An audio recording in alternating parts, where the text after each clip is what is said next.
Hey, good morning, guys. Sorry, we're running in the neighborhood. So yesterday's chapter of Berserk, or I should say Tuesday's, no, Wednesday's chapter of Berserk was pretty insane, and we have a lot to discuss.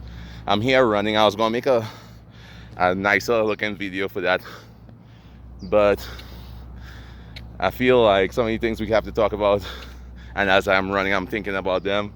I figured I'll just, you know, walk and talk. Whew. Plus, I need a break. I'm out of shape. Oh my god. All right, so let's dive into the video. So, some things we're seeing right now in Berserk is that there's a lot of similarities between Guts and Skull Knight. And then I know these are obvious things, right? But they still need to be stated because between these characters, you know, we didn't know if Skull Knight died in the armor, which he possibly could have still died in the armor, and the secondary armor was made to keep him alive and whatnot. We don't know, but it's beautiful to see that the past is slowly being revealed to us. As much as Guts is an introvert and he doesn't talk a lot, I need Guts to start asking some serious questions to educate us, the viewer. Yeah, I like the mystery behind everything, but it's nice to get some insight and some validation in theories, right? And we saw that Skull Knight is definitely, most likely, the ancient king, Berserk, the epic king. And we knew this, right? We all theorized this because we saw the helmets and the similarities between them. But what I would like to have insight on is what happened back in the day. Who was Void to SK? You know, I mean, how were they brothers? Was it his father? Like, it's so intriguing, right? Like, the things that we saw revealed to us. We saw that magic is going to play a very important role because you have to admit, right? The manga makes magic look badass, but it doesn't do it justice like you know, if you saw it in the anime and whatnot, right? So understanding the summoning abilities of Shurike and everything, it's interesting, but like seeing that magic actually has viable roles like flight, and there's different types of spells like and healing spells and stuff. I find this is going to become a healer of sorts. It's really, it's like it's gearing up for the second wave. And I know Miria said Berserk is about 75% done. I don't believe that. I feel like Berserk is one of those stories that could just keep going because like it's so much that needs to still happen, right? Right now, Griffith is amassing a huge army, and no, sorry, that's stupid. He has amassed a huge army, and he has so much influence and power. He's probably going to be king by the time Guts and them get back. He might have a kid, right? And, oh, sorry, good morning. Yeah, you know, he's going to have all these things going on. So, Guts needs an army of himself. So, Guts is again going to look like the villain when he goes invades the lands of Griffiths, Falconia, and rain destruction upon them. Because right now, if we assume everything correctly, Falconia is going to be one of these thriving communities. And I love the subtle movements they're doing in Berserk too, right? Because we know Griffith has that knight and that girl working for him, right? I can't remember the knight's name. I think it's Claude or something. I can't remember. But that knight could be a direct contrast to Rickert, right? Because we know Rickert is the Batman of Berserk, and he's training with the ninjas and assassins.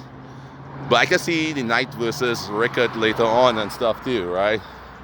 It's just a lot going on. Sorry, this is why I say I had to talk to you guys, because it's like all these things running through, and I don't want to forget these things because I come up with all these ideas because I'm a crazy ENTP. And then I forget about them. So this time, instead of forgetting about them, I'm just gonna make a video, like it or dislike it. I don't know, but I'm gonna stop being shy and just tell you guys what I'm thinking in my head. All right, so now the Hanar, the dwarf, who's the creator of both these armors. That means Hanar has to be a few thousand years old, right? I'm not too sure when it comes to dwarf mythologies, or mythos or whatever, but like dwarves can live for a long time, right? I guess either way, whatever. So he created both armors, right? Their brother and sister. So it made me wonder too, if something happens to like SK, could the Berserker armor and the Skull Knight armor combine into the ultimate armor or something? The reason why I'm saying that, because yes, obviously if Guts gets control over the Berserker armor, he's going to be as strong as the strongest apostle. But that still doesn't put him in a God Hand member's slot, right?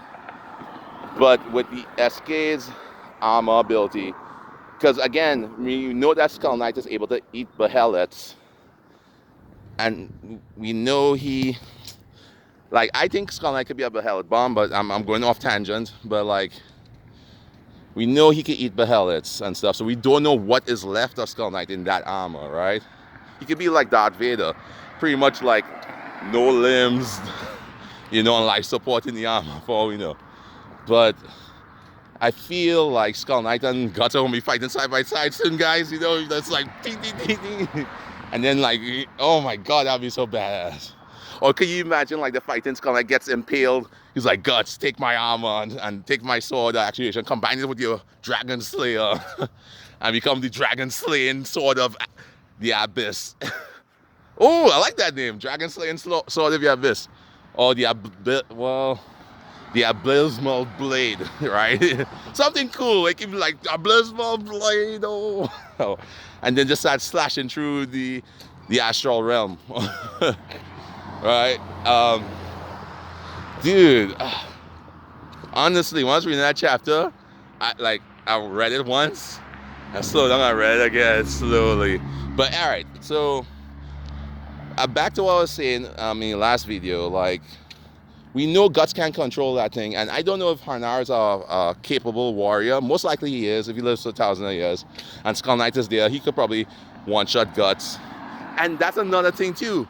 Skull Knight could act as a mentor. Well, he is a mentor, but I mean like a training partner for Guts to master the Berserker armor too. Oh my god. You see what I'm saying? The series has... They're doing it, guys. They're upgrading our characters. They're giving them the abilities to fight against the God Hand. It's going to be an epic battle, and I feel like if Skull Knight sees what's happening to Casca, he's going to be like, hey, the only way to stop this is to break the curse completely, which is to defeat Griffith. And Guts is going to be all about that life, because Griffith took everything from him, right? Then, but there's so much that could happen. The Moonlight Child, maybe Moonlight Child might be saved to be Guts' and Casca's son in the end, and essentially he might have white hair like Griffith, so it's kind of like poetic. The three friends stay together, except Griffith is their kid and he's reborn for another chance. So I'm just joking. Most likely he's gonna die. Let's be real. He's probably gonna be a young man by the time they get back to. So much is going on in the world of Berserk, right? But big takeaways from this chapter, like as I said, go off on a tangent. Let's see. Magic is very powerful, because if you could fly on a broom, that means you're a witch and you're very powerful. We see Sariki might learn more of the summoning arts, might be able to contact Flora, might be able to eventually summon stronger demons. You know, a lot is being revealed. Like, that's what I'm saying. Like, and I'm thinking in my head, it's like, so much is being done. Guts is going to get his armor and his sword strengthened. Who knows, he might be able to send out like a dimensional cut or something to cut through like hordes of enemies and stuff too, which will make him like super empowered. Because remember, the last time Guts got his sword tempered, it had the blood of 1,000 demons. Guts has killed and hurt many more things after that. So if they tempered it with some magical abilities, like he will be practically unstoppable. Well, save fighting against the God Hand. And it goes back to what I said before. I think Skull Knight is going to act as a type of bomb or some type of conduit to trap the God Hand members where they're at. Because I feel like the more I'm listening and watching what's going on, he's on life support in that armor. And we don't know, right? But the fact that he could put behemoths in there and stuff, it might be one of those devices where, like, if he's trapped or in a situation where he knows he cannot escape, well, he's like, hey, Guts, get the heck out of here. Boom, right? He's gone. But hey, this video is gone more than 10 minutes. Thank you for walking with me so I could catch my breath, so I could go back running. But yeah, guys, tell me what you think and comment below, you know? What do you guys think is coming up in Berserk? But I feel it's going to be a training montage. Training montage with the sword and stuff. Oh, man. But, you know, it was a good chapter. It was really good. And I honestly would say this, like, out of all these series, like Dragon Ball Super is good. You know, Boruto is all right. But no series gets me as hyped and as excited as reading a new chapter of Berserk. Honestly, man, I was reading Berserk since I was like a kid. It's just amazing. So yeah, you guys tell me anything, comment below, and I hope you guys enjoyed the chapter as much as I did. And tell me your theories too, because it's just so much going on in the series, right? Anyway, take care. Peace. And don't die from coronavirus.